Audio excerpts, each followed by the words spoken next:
మీడియాను అడ్డు పెట్టుకుని బ్లాక్మెయిల్ చేయడం అన్నటువంటి ఉదంతం రాజ్ తరుణ్ అంశంలో స్పష్టంగా కనబడింది. వాళ్ళిద్దరూ సహజీవనం చేసిన మాట వాస్తవం. నేను ఎన్నోసార్లు చెప్పాను, పెళ్ళికి చట్టబద్ధత ఉంటుంది కానీ సహజీవనానికి చట్టబద్ధత ఉండదు. ఒకవేళ సహజీవనంలో బిడ్డ పుడితే ఆ బిడ్డకి హక్కులు ఇచ్చింది కానీ కోర్టు వాళ్ళని పెళ్లి కిందన పరిగణించట్లేదు అన్నటువంటి కాన్సెప్ట్. ఇంకోటి, ఇక్కడ వీళ్ళిద్దరూ కలిసి ఉన్నారు.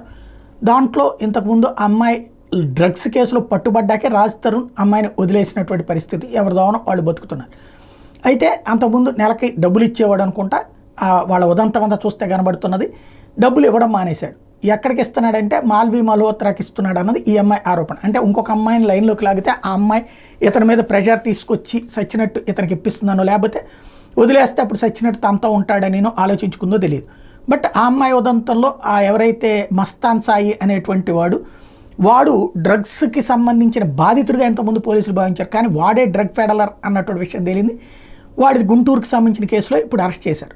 బట్ మొన్నటిదాకా హడావిడి చేసి రాజ్ తరుణ్ ఇంటి దగ్గర కానీ అతను ఎక్కడికైనా ప్రోగ్రాములకు వెళ్తే అక్కడికి వెళ్ళి హడావిడి చేసి అతని సినిమాలని డిస్టర్బ్ చేసి నాశనం చేసిన అమ్మాయి ఇప్పుడు నోరు మీద పట్టలేదు మస్తాన్ సాయి ఉదంతంలో. అతనితో ఎంత సన్నిహితంగా మాట్లాడింది అంటే, ఒక పక్కన రాజ్ తరుణ్తో పెళ్ళి కాపురం అంటది, రెండో పక్కనేమో ఇతనితో ఎట్లా ఉంది అన్నటువంటి విషయాన్ని అయ్యి సాక్ష్యాలు వచ్చినాయి. అమ్మాయి చూపించిన సాక్ష్యాలతో పాటు ఇవి కూడా బయటకు వచ్చినాయి. ఇప్పుడు మాత్రం నోరు మీద పట్టలేదు. ఆమెని వెనకేసుకొచ్చేటటువంటి వాళ్ళు నోరు మీద పట్టలేదు. మరి ఏమైనా చెప్తుందని చూద్దాం.